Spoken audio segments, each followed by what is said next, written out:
Timber! Well, that didn't work quite like I thought. He didn't actually get it over.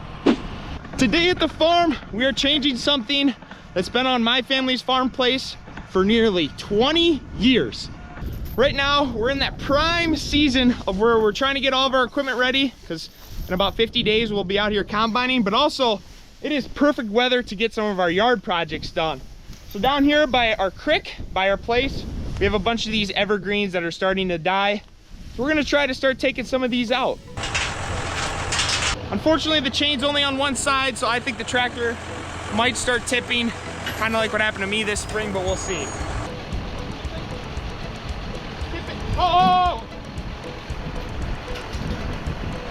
Oh, that's gonna work.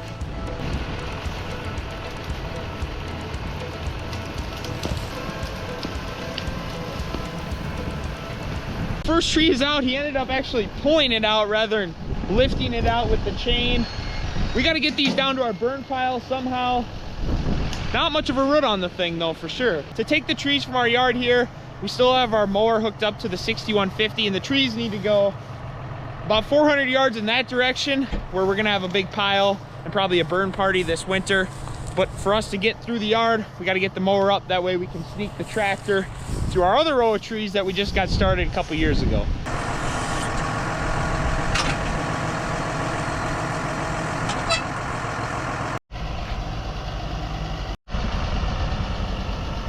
We got the tree down now to our gravel pit area. Gonna unhook the chain.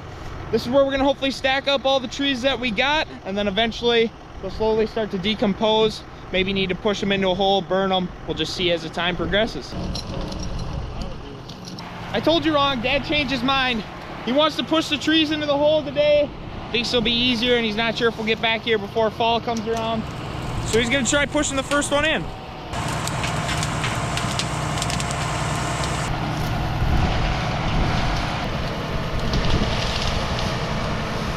We got the first tree in the hole. Now back up to the yard. I want to show you guys where the trees are starting to die, see how many we even have. I guess I've never actually counted the trees. So I'll head back to the yard. In total, there is 10 evergreen trees here yet that we need to take out. You can see this one here starting to die. Right there, we took one out this spring. It's starting to die. The problem is, number one, we planted them too close together.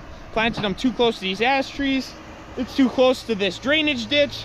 There's just a lot of factors working against the benefit of these trees.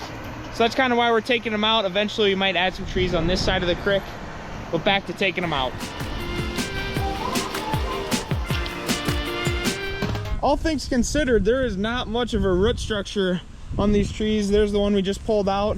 I mean, there's not many roots left here. Pretty much a clean cut. Now we'll go bring this one back to our pit.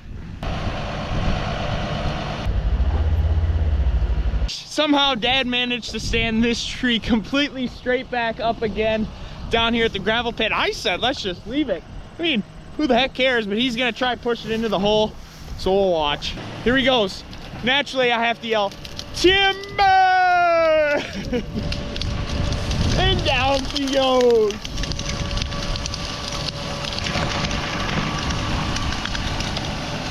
I think you guys get the gist now of what we're trying to do here by taking down these trees. What's that? So now we're gonna cut to a tree taking down montage.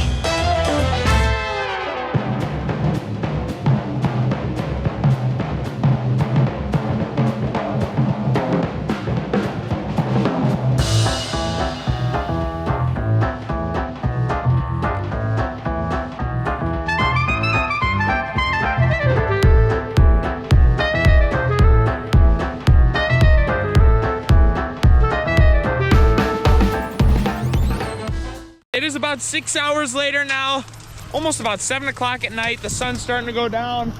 Dad's rolling another tree into the hole. We have a couple left in the yard. It takes honestly between 30 and 40 minutes to just get the tree down here, get it in the hole, get ready for the next tree. This is gonna be the last tree of the night. He's gonna push this one in, then we'll get started again in the morning. It is day number 2 now. We only have 5 evergreen trees left.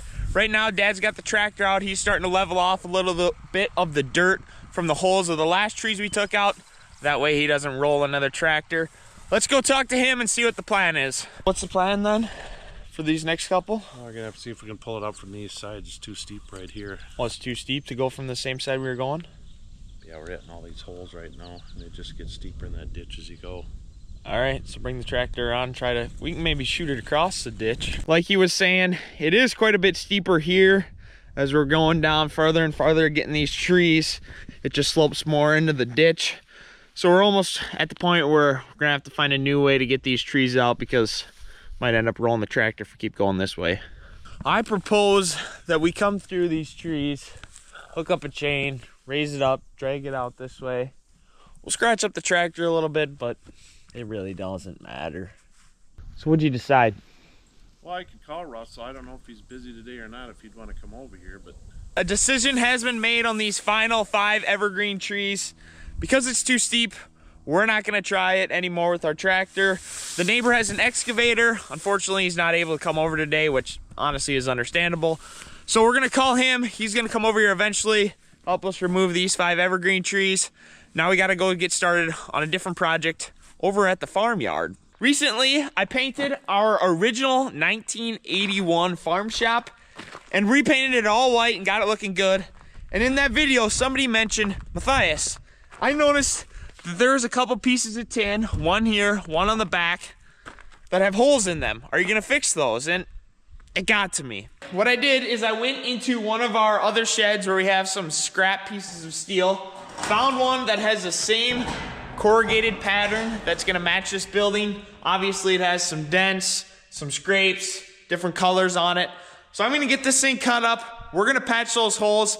And then I gotta rehook up the painter because this is gonna be a different color white. But because someone noticed it online, it did bother me a little bit, but I didn't know if anyone else would notice. So now we're gonna get this done.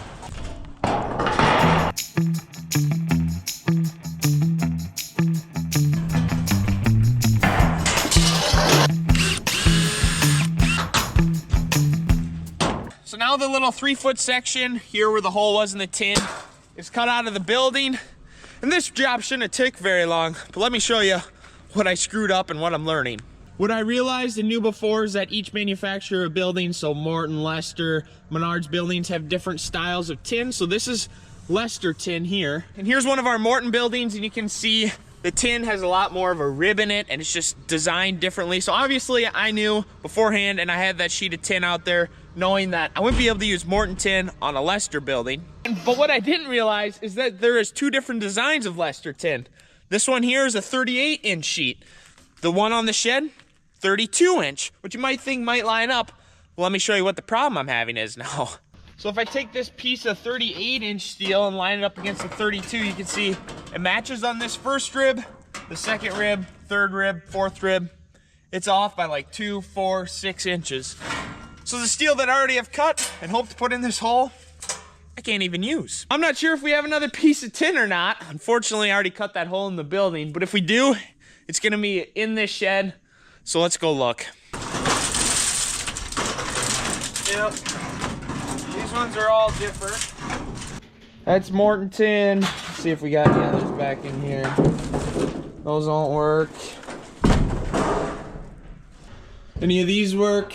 No, no, no. And that's all Morton tin as well. I guess you could say lesson learned. Always double check you have the right tin before you start to do something like this. I mean, the pattern just doesn't match up. It looks like it's the exact same pattern. It's just the sheets are a little bit wider. Obviously, we don't have any of the steel. If we did, it would have been in that building that I looked at. Thankfully, I called my grandpa, checked to see at his farm if he had any. He went in his building, and he does. So now we're gonna head over there, take a measurement. He's gonna cut us a piece. We'll get this patched. And we are here. Looks like Grandpa's outside right there, so he can't really hear, so we'll hit the horn so he sees us. This is it? That's it, right there. This ain't it. This is it right here. Yeah. You got to open the doors. I don't know how many pieces are here. Now that Grandpa gave me the tin, I got that loaded up in the truck. I figured since I'm here, might as well have him show you guys some of his older tractors here in this shed. Oh, back here in this corner, he's got his John Deere B. And what's this, Allis Chalmers? A C. That's the C, another Allis Chalmers C. I was hoping you'd have all this stuff up and going, batteries in it, but for some reason, you take all the batteries out and park it way in the corner of the shed. Had to climb over some stuff to get back here.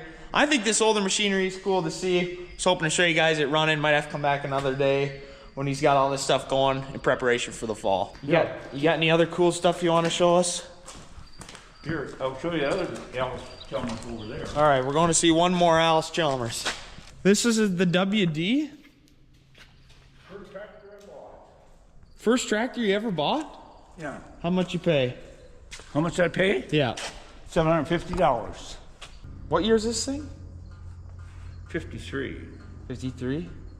What's that red handle up there? That's what you have to fill the gas? This here thing? Yeah. That was the gas gauge.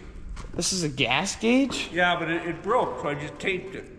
Was it glass underneath or what? No, it had like a float in it. You could float in. Oh. It had plastic on it. The reason we unhooked that because we got a 12-volt system on it now.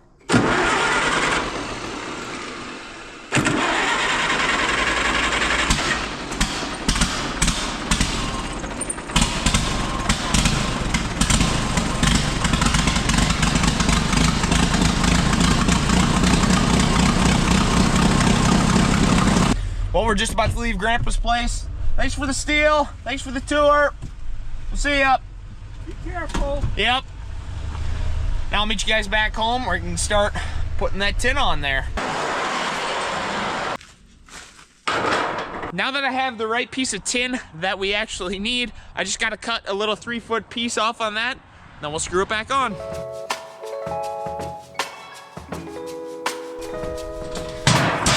Now we just gotta slide our new piece in here. New piece of tin is on. I still gotta put this end trim piece back on, but you can really tell the color difference of where I painted and this trim I picked up from my grandpa. Now I should just have this one last little hole right here that got hit with a rock from the lawnmower a couple years ago. I'll get that filled in with another new piece, and then we should be able to paint this building and have it completely rodent proof with the tin that I've patched.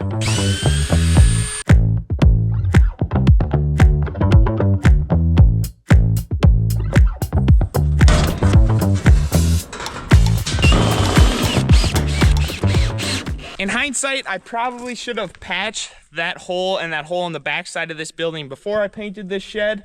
But now the positive thing is I get to get our painter all dirty again, have to set this all up, and then I have to clean it all out again. So we're about to get this thing going. First I primed up the whole gun and the whole system with just a little bit of water. Make sure the pump's gonna work. Now we'll switch over our bucket of water for a bucket of paint and get to it.